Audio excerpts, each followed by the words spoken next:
Lectura del segundo libro de Samuel. En aquellos días, Absalón fue a dar a un destacamento de David. Iba montado en un mulo, y al meterse el mulo bajo el ramaje de una encina, copuda se le enganchó a Absalón la cabeza en la encina y quedó colgando entre el cielo y la tierra mientras el mulo que cabalgaba se le escapó. Lo vio uno y avisó a Joab: acabo de ver a Absalón colgando de una encina. Agarró Joab 3 venablos y se los clavó en el corazón de Absalón. David estaba sentado entre las 2 puertas. El centinela subió al mirador de encima de la puerta sobre la muralla, levantó la vista y miró. Un hombre venía corriendo solo. El centinela gritó y avisó al rey. El rey dijo: retírate y espera ahí. Se retiró y esperó allí. Y en aquel momento llegó el etíope y dijo: Albricias, majestad, el Señor te ha hecho hoy justicia de los que se habían rebelado contra ti. El rey le preguntó: ¿está bien mi hijo Absalón? Respondió el etíope: acaben con él los enemigos de su majestad y cuantos se rebelen contra ti. Entonces el rey se estremeció, subió al mirador de encima de la puerta y se echó a llorar, diciendo mientras subía: hijo mío, Absalón, hijo mío, Absalón. Ojalá hubiera muerto yo en vez de ti, Absalón, hijo mío, hijo mío. A Joab le avisaron: el rey está llorando y lamentándose por Absalón. Así la victoria de aquel día fue duelo para el ejército, porque los soldados oyeron decir que el rey estaba afligido a causa de su hijo.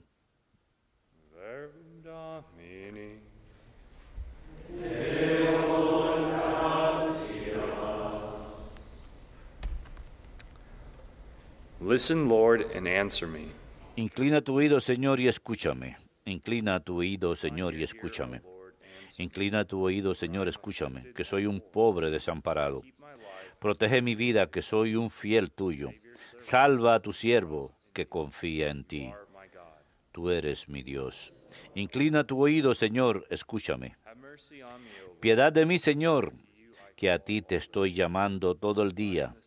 Alegra el alma de tu siervo, pues levanto mi alma hacia ti. Inclina tu oído, Señor, escúchame. Porque tú, Señor, eres bueno y clemente, rico en misericordia con los que te invocan. Señor, escucha mi oración, atiende a la voz de mi súplica. Inclina tu oído, Señor, escúchame.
Cristo quitó nuestras enfermedades y cargó con ellas.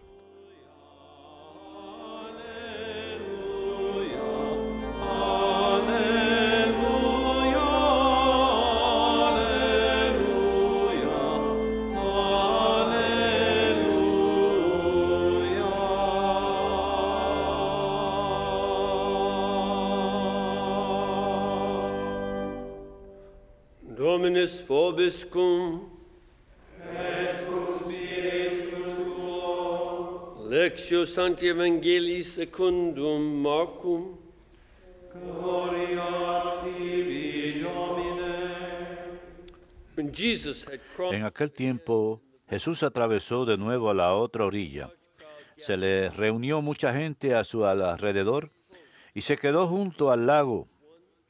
Se acercó un jefe de la sinagoga que se llamaba Jairo, y al verlo se echó a sus pies, rogándole con insistencia: «Mi niña está en las últimas.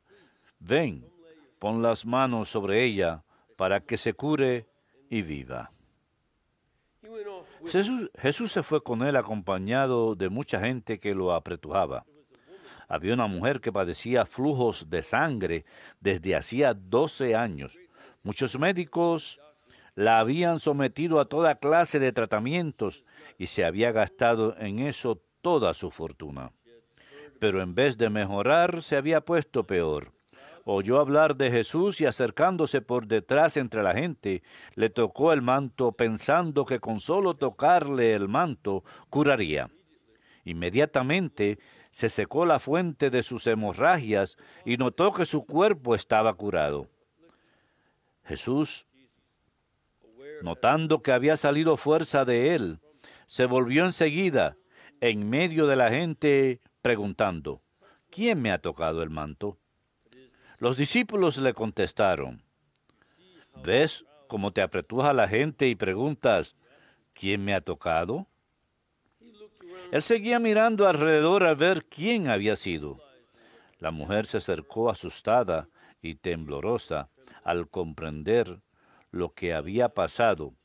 Se le echó a los pies y le confesó todo. Él le dijo: «Hija, tu fe te ha curado. Vete en paz y con salud». Todavía estaba hablando cuando llegaron de casa del jefe de la sinagoga para decirle: «Tu hija se ha muerto. ¿Para qué molestar más al maestro?». Jesús alcanzó a oír lo que hablaban y le dijo al jefe de la sinagoga: «No temas, basta que tenga fe». No permitió que lo acompañara nadie, más que Pedro, Santiago y Juan, el hermano de Santiago. Llegaron a casa del jefe de la sinagoga y encontró el alboroto de los que lloraban y se lamentaban a gritos. Entró y les dijo: «¿Qué estrépito y qué lloros son estos? La niña no está muerta, está dormida».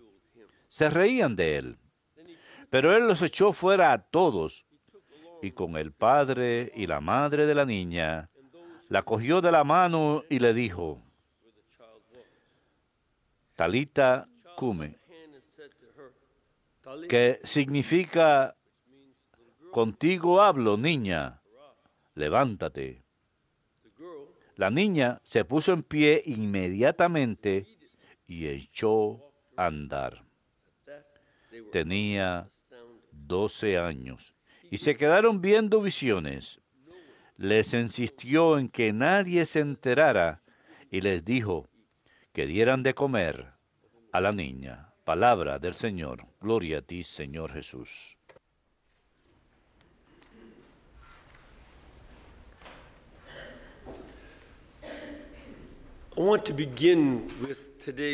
Quiero comenzar con las dos lecturas de hoy.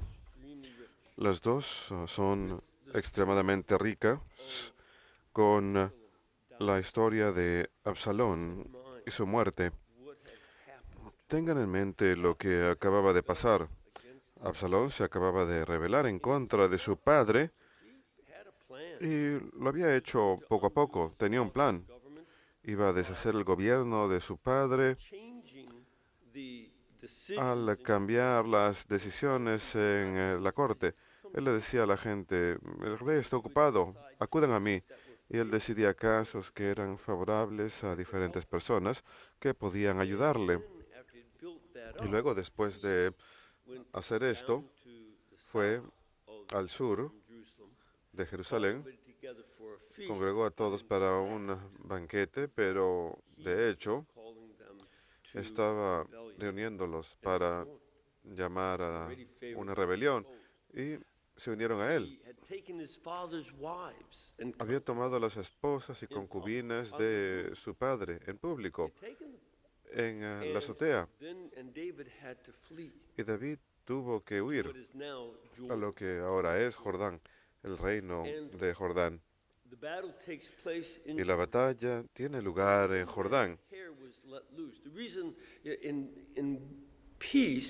Y el cabello del hijo estaba suelto. En la paz, en tiempo de paz, solían amarrárselo como si fuera una cola de caballo, pero en batalla se soltaban el cabello. Era una antigua costumbre que persistió entre los pueblos. Incluso los nativos americanos también hacían esto, aunque es una diferente cultura, pero ayudaba a los jóvenes a entrar en una ira de batalla que les ayudaba a pelear mejor. Pero en este caso, el cabello se le queda enredado en unas ramas de un árbol cuando estaba montando su asno. A veces los asnos hacen esto con sus jinetes, esperando poder botarlos. En este caso, se quedó ahí y fue matado por su tío. Es una parte que no se ve aquí, pero fue su tío Joab quien lo mata. Y David llora su muerte. Debería haberse regocijado. El joven se había rebelado en contra de él, había causado una guerra en contra de él, lo había expulsado de su capital, le había quitado sus esposas, por lo tanto cometiendo incesto. Todo esto es una serie de crímenes por los que David debería haberse enojado, pero no fue así. ¿Por qué? Esto es clave para entender este episodio. ¿Recuerdan cuando todo esto comenzó? Fue cuando David había cometido adulterio con Betsabé y luego mandó a hacer matar a su esposo en batalla, diciéndole a las tropas, asegúrense de buscar una forma que muera en la guerra. Mientras David estaba en casa, sin tomar parte de la guerra, y más bien le quita la esposa a este hombre. El profeta Natán le había advertido que la rebelión ocurriría dentro de su familia, que lo que él había hecho a aquel pobre hombre al quitarle la esposa, eso le iba a pasar a su familia. Y se ve en todo esto. De hecho, comenzó porque la hermana de Absalón, David tenía un número de esposas, así que la esposa, tanto de padre y de madre, la hermana de Absalón, de padre y madre, fue violada por un medio hermano, y David tampoco pudo hacer nada al respecto. Él había cometido adulterio y asesinato, así que Absalón mató a ese medio hermano. Y David dijo, bueno, tampoco puedo hacer nada al respecto. Entonces no es capaz de lidiar con esta situación. Esto no solamente es un problema para David, es un problema humano que persiste en las culturas y lo vemos en la nuestra propia, mediante el cual las personas que cometen pecados graves luego encuentran difícil lidiar con los pecados de otras personas alrededor de ellos. ¿Cuánto vemos en nuestra propia cultura? Así sea una variedad de diferentes tipos de crímenes, de sexualidad y violencia, y de diferentes tipos de abuso y en diferentes niveles. Y luego vemos que la gente dice, bueno, ¿quién soy yo para criticar a nadie? Esto es algo que yo no puedo hacer nada al respecto. Y eso fue lo que ellos eligieron hacer. ¿Acaso no escuchamos ese tipo de lógica que proviene de un debilitamiento del centro de la esencia de nuestra propia integridad moral que nos hace incapaces de criticar a otros? Y esto es algo que nuevamente es un problema humano, a lo largo de la historia. And this is something that we have to deal Y with. esto es algo con lo que tenemos que lidiar, en cierto sentido, Certain way, not quite as seriously, to en cierta today's forma, Saint Hyacinth, or also known as Hyacinta no a tal grado, pero Santa Jacinta, la santa de hoy, of Mariscotti. de Mariscotti, Old family, not real old. venía de una familia relativamente antigua, no tan antigua, se remontaba a la época de Carlomagno. One of her ancestors Uno de sus ancestros of Scotland. fue Mario de Escocia, por eso su apellido era Mariscotti, y Remained in Italy after permaneció en Italia después de que Carlomagno fue coronado y ayudó a mantener el control, de manera que el papado fuese salvado. Y la familia se convirtió en nobleza y tenían suficiente riqueza, especialmente en el siglo XVI, cuando ella nació. Y ella había estado enamorada de un noble, quien estaba enamorado de su hermana, de la hermana de ella. Hyacinta was San Jacinta era una mujer fervorosa, when pero woman chose her younger cuando el sister. noble eligió a su hermana menor en lugar de ella, I'll show him. I'll go to ella the dijo, convent. I oh, don't need him. le daré una lección. Me iré al convento, no lo necesito.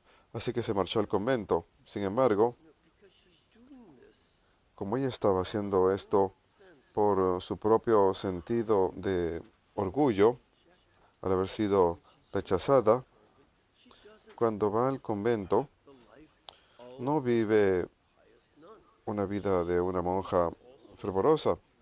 Trae todo tipo de lujos con ella. Quiere ser una monja que vive como una mujer noble. Así que tenía ropajes finos en lugar del hábito áspero y seda y todas esas cosas. Food brought in and her own cook and Ella traía su propia comida y su propia cocinera para comer el tipo de comida a la que estaba acostumbrada. Fue únicamente cuando se enfermó confessor who brought her holy que su confesor, que le traía la Sagrada Comunión, le dijo, cuando vio su cuarto, le dijo, ¿qué son todos estos lujos aquí? he called her to repent. En aquel momento entonces la llamó a arrepentirse y ella lo hizo. Y fue entonces cuando empezó a volverse verdaderamente santa. Y esto es algo que nosotros también hacemos. Tomamos decisiones basándonos en nuestro propio pecado y esto debilita nuestra resolución de hacer lo correcto. Y nuevamente, es un problema humano común. Now, as far as today's gospel, we see another aspect here. En el Evangelio de hoy vemos otro aspecto de esto. Nada más quiero mencionarlo porque, obviamente, So much San Marcos pasó mucho tiempo the healings are en estas, le dedica mucho tiempo a estas dos sanaciones. El resto de las veces los relatos son muy breves acerca de sanaciones. Estos son los dos relatos más largos de sanaciones en el Evangelio según San Marcos. Ayer escuchamos el Evangelio del hombre que estaba poseído por la legión de demonios. Él veía en la parte oriente del mar de Galilea, es donde vivían los gentiles. Por eso tenían una piara de cerdos. Era el lado de los gentiles, pero ahora regresa al lado occidental del lago, el lado judío. Y noten que estos milagros tienen que ver con algo más judío. Primero que nada, esta mujer tenía flujo de sangre, la había vuelto ritualmente impura. No le era permitido rendir alabanza en el templo, en la sinagoga. Era ritualmente impura. No se puede tener flujo de sangre en el templo. Y también sufre de la enfermedad 12 años y la niñita tiene 12 años de edad. La mujer se enfermó al momento que la niñita nació. Y en ciertas formas, las dos son símbolos de Israel con sus 12 tribus. they're a symbol of Son símbolo de faith Israel, que tiene fe en el caso de esta mujer. Y ella to Jairus. hace un gran contraste con Jairo. This is the synagogue leader. Jairo es el líder de la sinagoga, parte de la facción de los fariseos. Has faith. Y ella tiene fe. Comes over to his house. Primero que nada, Jesús quiere que Jesús vaya a su casa para que sane a su hija. Y hay una tensión sobre esa fe, porque cuando llega a la casa, primero que nada, el mensajero dice, no molestes al maestro. Question, a rhetorical question. O más bien le pregunta, ¿por qué molestas al maestro? Ella ya murió. Como quien dice, déjalo en paz, no la traigas. Y luego en el lugar donde están llorando, su llanto también es falso. Están expresando dolor, llorando, y luego cuando Jesús dice, no, está muerta, está durmiendo, se ríen de él. Se puede ver que es una emoción que va y viene. Y la mujer, por otro lado, está callada, no dice nada. Su fe es una fe silenciosa que se dice, si pudiese nada más tocar el borde de sus vestimentas. Ella es la parte de Israel que, por cierto lado, a causa de su hemorragia, es una marginada, pero sin embargo, ser una marginada no impide que tenga fe, al igual que no impidió que el leproso tampoco tuviera fe, quien también era marginado, quien le dijo a Jesús, si quieres, puedes sanarme. Ella también entendía lo mismo. Y Cristo podía sentir el poder salir de él y pregunta, ¿quién me tocó? Esa es una gran parte para todos nosotros. Y también aplica a Santa Jacinta porque Jesús dice, todos me tocan. Había una muchedumbre cuando salió del bote, de la barca. Lo siguen a la casa de Jairo. Y la gente lo está empujando y tocando. Y sin embargo, él dice, ¿quién me tocó? ¿Por qué? Porque estas personas nada más están ahí porque quieren estar alrededor de él como si fuera una estrella de rock. Es como una estrella famosa. Quieren estar ahí como los turistas que van a Tierra Santa. Se ven todo el tiempo. Hay turistas que se bajan de los botes, solo quieren tomarse fotos y luego irse. Igual que si estuvieran viendo las ruinas de Roma o Grecia o Tierra Santa, para ellos es lo mismo porque simplemente son turistas en la vida. En tanto que esta mujer es como una peregrina que tiene fe. Ella lo toca y Cristo nota la diferencia. Y esto es algo que todos nosotros necesitamos examinar nuestras conciencias acerca de esto. Y muchas veces nosotros somos como la muchedumbre que toca a Jesús en el Santísimo Sacramento. Oh, todo el mundo se para de las bancas, todo el mundo se fila y recibe a Jesús. Estamos empujando y tocando a Jesús en lugar de ir a recibir el Sagrado Sacramento con fe. En cierto sentido, Santa Jacinta, quien está enferma, cuando el sacerdote le trae la Sagrada Comunión a ella,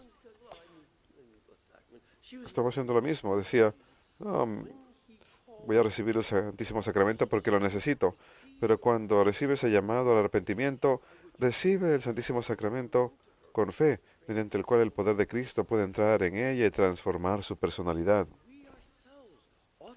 Y nosotros mismos debemos acudir a la Sagrada Comunión y los demás sacramentos que nos corresponden, no con la intención de simplemente tocar a Cristo, sino con una fe que le permita tocarnos para que su poder entre en nosotros y nos transforme, así como la transformó a ella.